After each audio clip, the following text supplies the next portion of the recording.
bullpen. Let's go.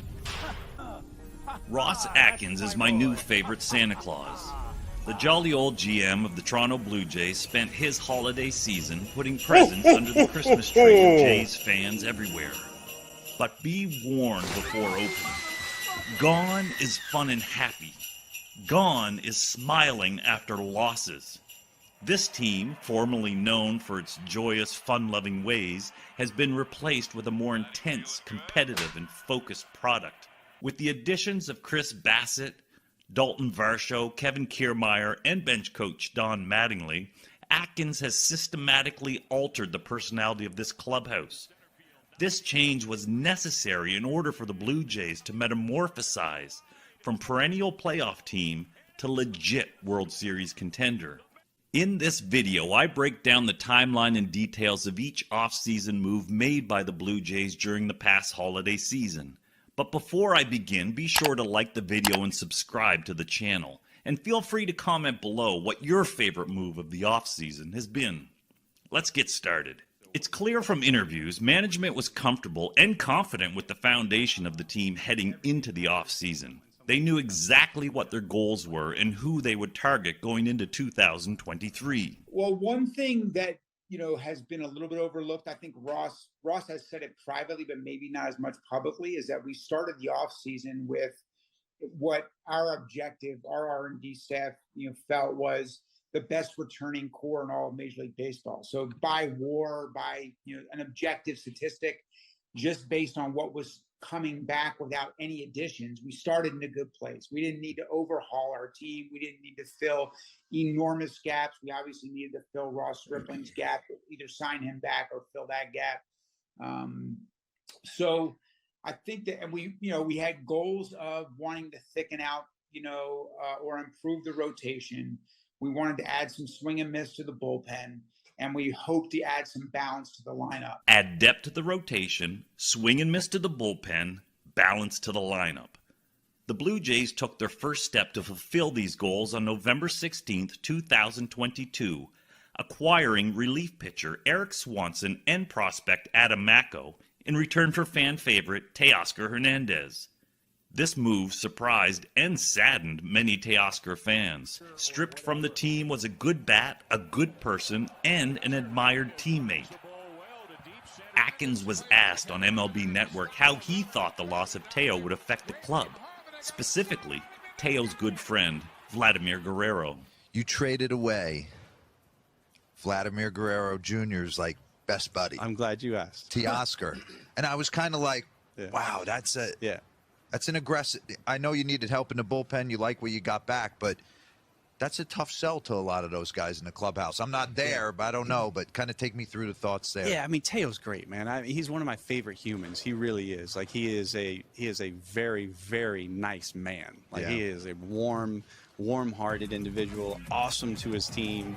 Our players did love him for sure, but we've got a lot of guys in that clubhouse that are loved and respected and embraced. George Springer, Matt Chapman, Bo, Vladdy, Kevin. I can keep going. Kevin Gossman, Alec Manoah. There is so much character and so much joy in that clubhouse that we could handle it. Teoskar's bat blossomed in Toronto after arriving from Houston. In 609 games for the Blue Jays, Hernandez posted an OPS of .823, won 2 Silver Sluggers, and appeared in the 2021 All-Star Game. Still just 30 years old, and on the last year of his contract, Teo has a few productive seasons remaining. He was sad to leave his team, but looks ahead to helping Seattle. Yeah. I've been in touch with most of the guys. It's a little bit sad. I'm not gonna be part of them anymore. But for me, it feels like it's a new chapter on myself, and I think I'm going to enjoy the best that I can, and I'm going to give everything that I got to the Seattle Mariners and the fans. Eric Swanson is a swing-and-miss arm and a top 10 reliever in 2022. The past 2 seasons combined, he tossed 89 innings, striking out 105 batters, walking 20, and posting a 1.00 whip. The 29-year-old remains under control with the Blue Jays for another 3 seasons. Joining Swanson is Adam Mako. The 22-year-old from Slovakia fits into management's philosophy of acquiring swing and miss arms in the bullpen. In 3 minor league seasons, he's averaged an astonishing 14 Ks per 9 innings, but he's yet to pitch above high A ball and struggles with control. This trade signaled what was to come for the Blue Jays. Management's plan was mapped out before the offseason began. They knew what they wanted to target and what they had to offer. A swing and miss arm in the bullpen, a starting pitcher, a left-handed bat in the outfield. Those were the needs. This trade accomplished one of those 3 needs, and more. I believe management was specifically targeting players whose personalities and habits would alter the chemistry of this team. The Hernandez trade and every move after it followed the same pattern. A fun, playful, joyful member of the clubhouse was replaced with someone who brought a more focused, hard-nosed intensity, which I'm all for. This shift will mark the Blue Jays' metamorphosis from playoff team to legit World Series threat. But the fans were becoming unsettled. Many already didn't see the value of giving up a player they loved for a player they didn't know they needed. Then the winter meetings came and went with nary a move to be made, nary a newspaper article to read about. The regular doom and gloom that hovers over the head of most Blue Jays fans would soon bloom into a full-blown sense of anxiety. I was not concerned. Management was telling anyone who would listen that money was not an object. I trusted that statement. I was also comforted by the fact the Blue Jays had a very strong foundation heading into the 2022 offseason. They could withstand the first couple months of play before making moves. They had time to be patient and wait for the right opportunities to open up via trade. And there's a lot of offseason left. I know people panic, and as long as I've been doing it, winning the offseason game often does not result in winning the in-season. So the teams that win November and December are often not the teams winning in August and September. But fans didn't have to wait long. 3 days after the winter meetings on December 10th, 2022, the Blue Jays announced the signing of Gold Glove outfielder Kevin Kiermaier to a 1-year, $9 million deal. Kiermaier, who has a long history of injuries and coming off hip surgery to repair a torn labrum, expects to play a full season in center field, believing the position is his to lose. When it came to roll, they said they want me to play pretty much every day. They want me manning center field out there, getting my rest when I need to, but there were no platoon talks or anything like that. It seems like it's my job to lose, I guess you could say, and I'm going to do everything in my power to go out there and play Gold Glove caliber defense and do what I can offensively to just be a nice compliment to an already great offensive team. So he expects to play most every day, but here's the thing, he can't, because he's rarely done it in the past and he only averages about 100 games per season over his career. So plan for that, and anything above it is icing on the cake. But while we're on the topic of injuries, let's get a better understanding of how Kevin's rehabilitation is proceeding. I feel phenomenal. I think I'm 22 weeks out post-surgery, and throughout this whole rehab process, I feel like I've been ahead of schedule or feel better than what I originally expected. So right now, I'd say I'm probably around 85, probably 90%. I mean, I'm running, I'm doing everything, and it's just about, just training my body to move at an optimum level. And I'm very close to that. Kiermaier will be ready for spring training. But make no mistake, regardless of how he's hit in the past at Rogers Center, his bat's irrelevant. He's here for his defense first and foremost. But he has other intangibles that will help this ball club on the field. Atkins explains. Yeah, so from the start, we've talked a lot about run prevention. I think over the course of Kevin's career, when he's played as many as 120 games, he's been the best defender in the game, and arguably one of the best defenders of all time. So that was a very exciting addition for us. It's not just limited to defense. His offensive impact, with an incredible impact from the base running perspective, will be significant as well. Exactly what I just said about winning teams and our players embracing that. I think Kevin understands what comes with a winning environment. George certainly understands what comes with a winning environment. And sometimes it means whether it's a different position or trading positions or sharing positions, that's one way to keep depth. Both are open-minded to it. George has been, absolutely on board with that, as he's demonstrated in the past. In the past year with us, we saw a lot of that shifting of playing time. Fans wouldn't have to wait long for another shoe to drop. On December 12, 2022, the Jays announced the signing of starting pitcher Chris Bassett to a 3-year, $63 million deal. The former 16th-round pick brings a career .342 ERA and a mind-boggling 7+ pitch arsenal to Toronto.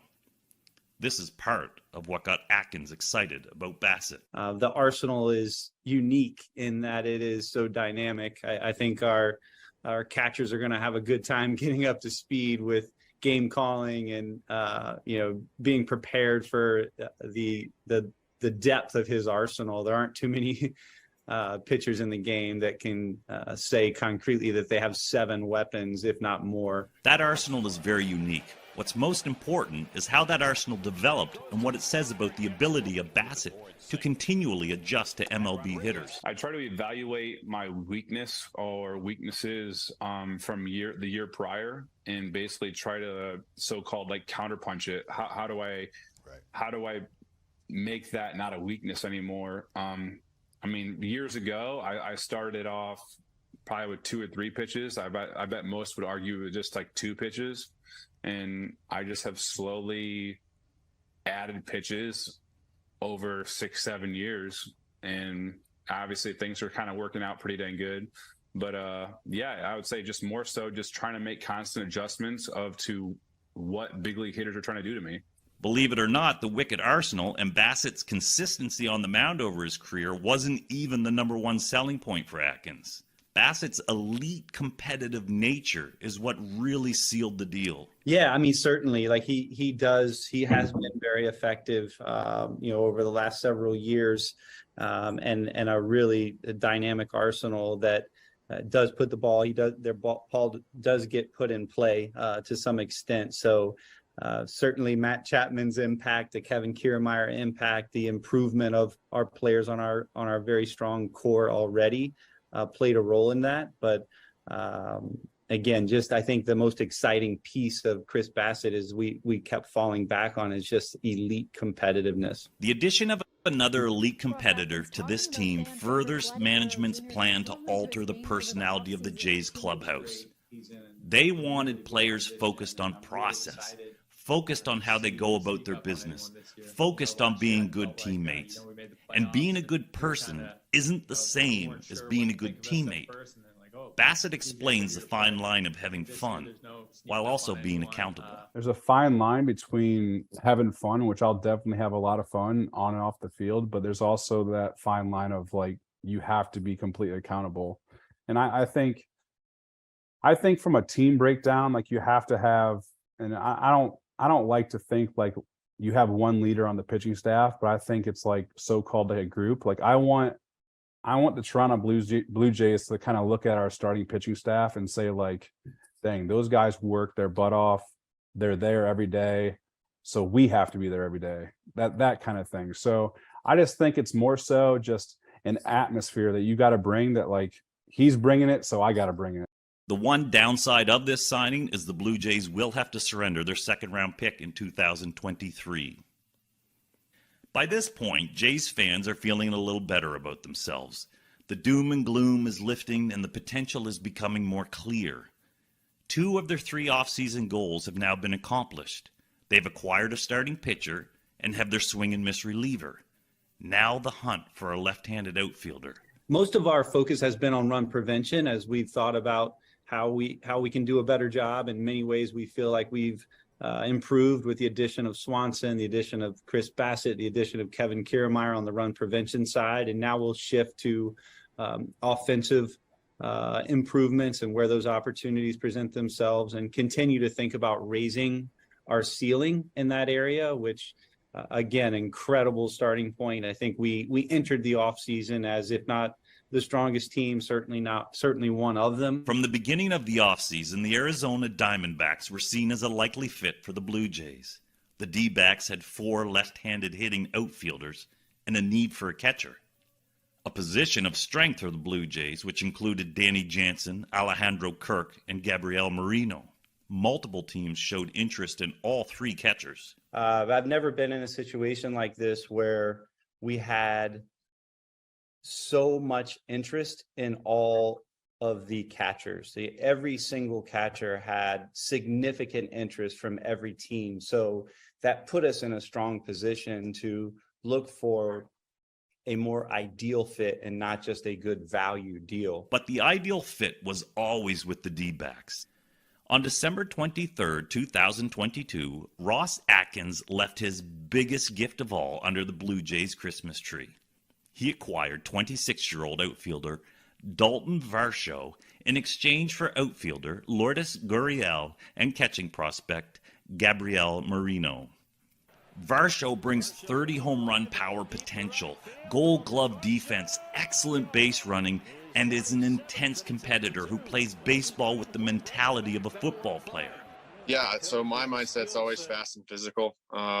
I think that's a little bit parlays with my football background of playing football growing up. I didn't like to play things slow. So if I'm going after a baseball, it's like I'm going full head steam, and I'm going to do anything I can to help this team out. And whether it's running the bases well, playing the outfield, going hard, and I'm always going to take care of my team. And I think it's just pretty cool to kind of represent that way, and I learned a lot of those things from my dad. Aside from his all-out style of play, Varsho is incredibly versatile on the field.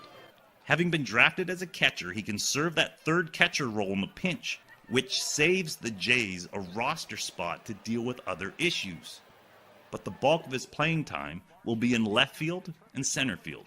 I just talked with Ross the other day, and he said that it's going to be mainly playing center and left. So those are the 2 positions that they were aiming at for me to kind of be playing at.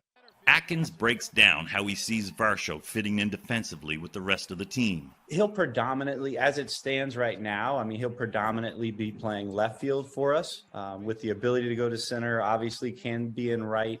As we talked a lot about with the acquisition of Kiermaier, there's going to be playing time for all of our outfielders, and the benefit of the versatility of them and the ability to play multiple positions is obviously something that we value. But his ability to catch with Kirk and Jano being such offensive players as well is a huge benefit as well. Varsho's bat is still developing and remains an unknown. He took a big jump during his first full season in 2022, however, hitting 27 home runs, slugging .443, and stealing 16 of 22 bases. That's the upside. The downside to Varsho's offensive game is his batting average, his .304 career OBP, and tons of strikeouts. At 26, there's still room for growth with the bat, but even if he only repeats his 2022 season, he's still a terrific addition. Oh, well, I was speaking to everything about the player in terms of fit, but I do, from a personality and teammate standpoint, he is a hard-nosed gamer that loves the process, loves the work. We happen to know his dad pretty well. I worked with his dad a while back, but we know the character well. We feel very good about the teammate and the impact that he will have on this roster. In return for Varsho, the Jays traded away fan favorite Lourdes Gurriel and top catching prospect Gabriel Moreno. This is a win-win deal for the Jays and D-backs. Both teams came away filling needs on their clubs while dealing from a position of strength. Diamondbacks GM Mike Hazen. It became fairly clear the avenue that we were going to have to ultimately take if we wanted to do that. We could have chosen not to do that. That was certainly something we've talked about, that we could just stand pat and not do anything. But, I've said this before, I'll say it again, where we're sitting right now, we're not one player away from taking down the top of our division. That doesn't mean we're going to go out and trade everybody for multiple players. It's just we felt like we had to take some opportunities. We are going to have to take some opportunities to continue to add talent in the organization, maybe in some ways that, aren't just waiting for guys to continue to play and get better and sign guys in free agency. And I just don't know that that's going to be our only avenue. To get good players, we had to give up a good player. But we feel like we've acquired two good players that fit a very specific need for us. We think they fit our team going into next year. We were looking for more right-handedness, as we've talked about before. We got a little bit more of that.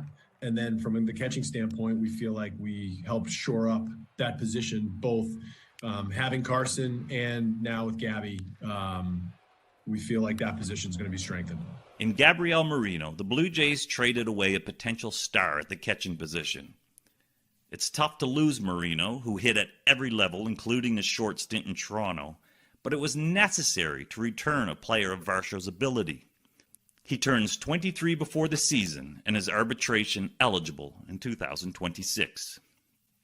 Lourdes Gurriel is an addition by subtraction. He's a good bat who's still just 29. Over his 5-year career, the outfielder hit .285 and posted a .797 OPS.